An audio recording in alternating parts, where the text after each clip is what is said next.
In today's video, I have some raw images that we are going to learn how to retouch. We're going to go all the way from importing it into Lightroom, editing it in Lightroom, taking it to Photoshop, retouching in Photoshop, bringing it back to Lightroom, exporting it, just like a professional workflow that I use and that many other people that you know use. So yeah, what I'm going to do first of all is open my Lightroom like this, and when what I'm seeing, it might be different from yours. Chances are you are somewhere here where you have a previous image in there. What you want to do right away is just go to library here, and in your library you're going to have imports at the bottom left corner here. What you're going to do is you're going to actually import the images that we want to be working with.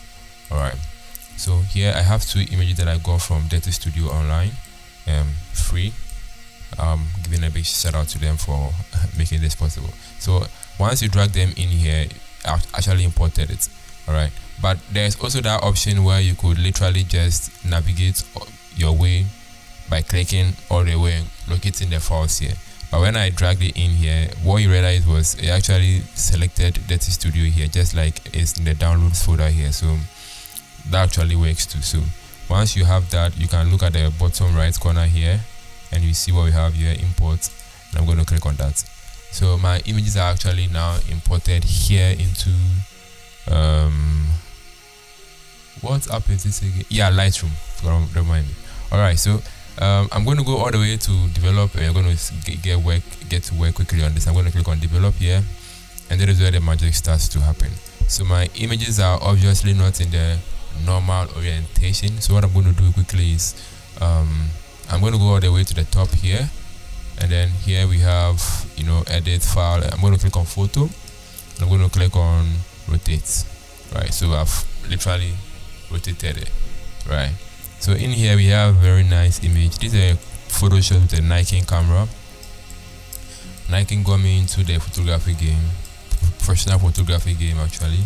Alright, so what I'm going to do first of all is just adjust for the lighting. Alright, make sure my image is properly, not properly, it's actually properly lit. I'm just balancing a few stuff quickly. So that's the first thing I'm going to do. I'm going to just take my shadows up right away. I'm not going to start thinking. I'm just take that one up, take my shadows, my blacks down just a little, create some level of contrast right here. Alright, and take my contrast down. Yeah, you're probably wondering that too. So I just did that, and then take my brightness up just a little bit, and my highlights just down. So you click on Y to see before and after. The same image actually, but just this one looks a little more brighter. That's not the goal. The goal is to get it looking sweet. Alright, so Y again to get back to my original mode. So the next thing, right after I get this done, I'm not doing the editing here. I'm going to go to right click, edit in Adobe Photoshop 2024. Now I do this to open Photoshop.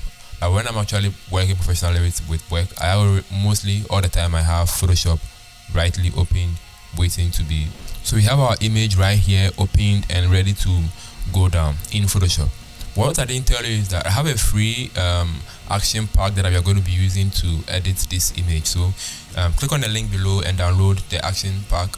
It's actually free, so download it, and also so that the image that we are using for a particular tutorial, so that you can follow along. I want you to follow along. Alright, what I like to do when I'm editing my images or retouching my images, no graphics, is to have my navigator opened on the side.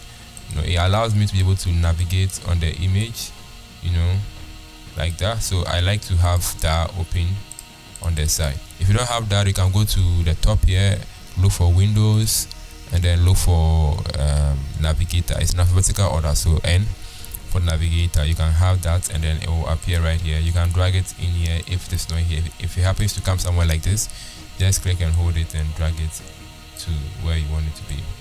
Alright, and the first thing I always do when I have images I'm working with in like Photoshop is to duplicate my first layer, because I want to have the original one there. Alright, but look at how I do my duplication. I click on the background and I drag it in here. This is necessary to be able to make our action pack that I'm sharing with you work. So once I do that duplication, I can go all the way to my actions.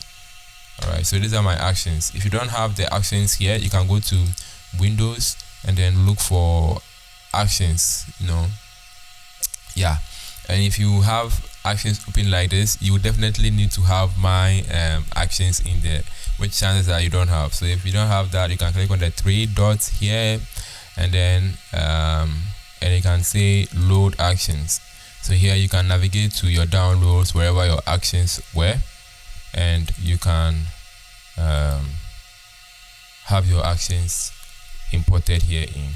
Yeah, once you have the action imported, it goes by the name face smoothing. So you can see the steps in here. If you want a video of how I make this action, I can actually make that for you. But first of all, you have to subscribe and tell me also in the comment section so that I know you are that person who wants to make this action. Not just for retouching, but any kind of thing that you keep doing repetitively that you need an action for. Let me know in the comment section. So I click on face smoothing like this, and when I click on that, I click on the play button here, and then it will start running that action for me. So you see, it duplicates the layer. It asks me for the name lower frequency, which is the action. I say okay. It creates a higher frequency. It asks me, I say okay, and the next thing is to find a Gaussian blur. Pay attention here. So with a Gaussian blur, what you want to do is that you want to blur the image to a point where you start losing all the textures. And by textures, I mean the dots and the stuff on the face. Alright, so at the moment you can see that we here, if you look here closely, you can see we still have the pimples, and you can actually see some of the skin texture, the dots. So I'll actually increase the radius. Alright, and it's almost going away. You have to find areas where there is a lot of skin happening and all of that. So the forehead can be one of them, also somewhere around here. Actually, I didn't mention that, but this lady is actually very pretty. Sweet skin and all of that, plus sweet makeup going on here, the full feng shui. Alright, so I think 5.0 should do. I'll take it up a little bit. I won't lie to you, I don't usually go that high. I will stay around to, let me see, yeah, this might be too much. I'll stay around 4.5 should do. Alright, and the value depends on the camera that you use. So if you have a camera that captures a lot of megapixels and a lot of textures, you want to use a much higher number in there until the blurring is actually done. But if you have a camera like maybe your phone for starters, or maybe a lower megapixel camera, you can actually use something lower, just to make sure. The rule is that once you start seeing that blur, that you don't see the skin texture, the dots anymore, that's your sweet spot. Alright, so I'm going to click on OK, and it's going to go ahead and do all whatever it's doing. Look, just use the action in the description. I click on OK once again. It's doing all it has to do.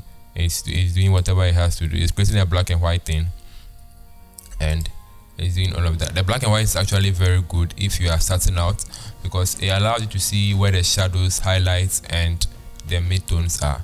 That is the next thing we are doing. So now that we have this, we are going to now blend the textures in the face. You're going to do that according from highlights, midtones, and the shadows. So you don't want to mix shadows into highlights. You don't want to mix midtones into highlights. You don't want to mix any of them into any of them. You want to keep them differently. So with a brush, alright, you mix, you let go, you click, you mix. It's good to have a mouse. You click, you mix, you let go, you click, you mix, you let go, like that. You're going to do that all the way for the face. And when I started out, I would have this on, because it allowed me to see. Let me take a normal brush. Let me add color in the brush. Alright, so what that allowed me to do was, so for an area like this, okay, so the black and white is actually working. Alright, let me just create a new layer so you can see. Alright, so what that allowed me to do was that if this area is a highlight, alright, the black and white lets me see that clearly. This area, as you can see here, is a midtone, sweet midtone right there. You can see the highlights right here. And now I've got an eye, so even without the black and white I can do. But maybe if you're just starting out, this would be a very good one for you. You can see the shadows that are just drawn in right here. You can see all the midtones in this area, and you can see the highlights right about here. Alright, so yeah, the black and white actually does help, but I'm not going to do that. I'm going to hide this layer, and I'm also going to hide my higher frequency, and I'm going to go straight into my lower frequency, and I'm going to start mixing right away. So I'm going to pick the mixer brush tool here, and the actually when you run it, it lands you at the mixer brush. But what we need to do is actually what's the name? Get the mixer brush settings done, so that we can be able to get our work going. If you don't, the mixer brush setting is actually one of the key things between different people and their editing styles. For the mixer brush setting, we're going to have width of 7, right? Like as little width as possible. We are going to have a load of 90, and then mix of also 90. No, 90, not 900. Yeah, I mean, come on. You're going to go straight in there and start mixing stuff up. All right. So, but make sure you also have this. Yeah, we have something called clean brush and load brush. You want a clean brush. What clean brush does is that just like you are painting. Okay, you're painting with 3 different colors. You don't want to bring the red into the next color or the next color into the next color. So you want a clean brush every time you stroke. So it's like after stroking, wash it, stroke, wash it. I don't know what I'm using here, but yeah, you get the point. All right, so I'm going to go all the way. Make sure you use the brackets to increase or decrease the size of your brush. And when it comes to the size of the brush, I don't want to zoom in too much to do the mixing. You want to stay out a little bit like that. And then in here, so remember we are mixing it. Watch me. I'll show you when I click and then when I don't click. So right now, as I have like this, I click, drag, let go, click, drag, let go. Remember, I'm mixing only, these are just midtones. Click, drag, let go. There's a little shadow in there. Click, drag, let go. On top I have click, drag, let go, click, drag, let go, click, drag, and then let's go, click, drag, and then let's go, click, drag, let's go, click, drag, let's go, click, drag, let's go. Right now it's looking blurry because the high frequency layer is turned off. That is where the textures reside. So click, drag, let's go, click, drag, let's go. We have click, drag, let's go. Here we have click, drag, let's go. The same way. I'm going to just stop talking. All right, so here we have some highlights, only highlights. I'm going to just blend those areas alone. Now if I turn on the frequency separation, all right, so just let's zoom in so that you see what I'm talking about here. So here, just look at this particular area where we just did the retouching. If I turn off the group and I turn it back on, you can see that this kind of retouching is sweet because we still keep the textures, the originality of the thing. We don't want to make it too artificial. Like everybody sees the image and knows that this image has been super processed. All right, so the same way I'm going to just click touch. Let's go like that, and then like that. So here we have our pimples here.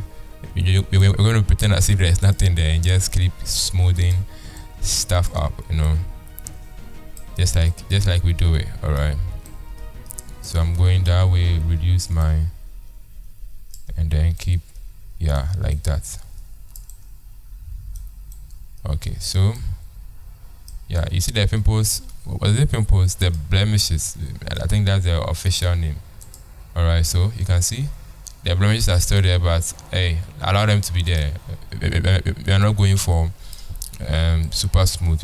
You can just keep mixing that area more and more, and then it will apply the effect more and more. The more you stay in a particular area, the smoother that place becomes. So I don't actually advise that. I want the image to be as natural as possible. She has blemishes. Yeah, she has blemishes. Let's not try to hide everything, except you're going for super high-end retouching. Right, so if I zoom out, you can actually see, if I go the before and after, you can see the work that has been done there. And I'm going to zoom in just a little bit more. There's the forehead over there, and I'm going to select, once again, hide my frequency. You can actually let the higher frequency be there whilst you do it. I've just gotten used to the idea that I'm faster when it is off because I'm just smoothing out things. If I have it on, I might end up spending too much time on a particular area, which is not good. Alright, so look at the nose, the highlights. I'm just blending those in. Remember, blend each of them separately. You can increase the brush depending on the area that you have, and you see it's not so much of hard work, and the results are day and night. Keep doing this, keep doing this. If you are watching this video up to this point and you've not dropped a like on the video, please do. All right, remember day and night. I'm hoping to get a Wacom tablet for my retouching, because sometimes the mouse can be pretty frustrating all the time. Not sometimes, all the time. All right, so here I go, you know, doing my super sweet, amazing retouching. You know, doing it. Once again, you look at the before and then after, just to make yourself feel good for doing nothing. All right, guys, I have to speed up. I don't want the tutorial to be too long. All right, so I think I've made a lot of headway. Thank God this image, it has only face. If there were skin, it will be also easier, because when it comes to skin, you don't have to pay so much attention. Just make the brush very big, and then you walk around it like that. All right, so let's look at it before and after and see where we have to improve. So this is the image as we stand now, smooth face. You can see the before and you can see the after, and you can see the day and night walking through. There are certain areas that can still need a level of improvement, like this areas around here, you know.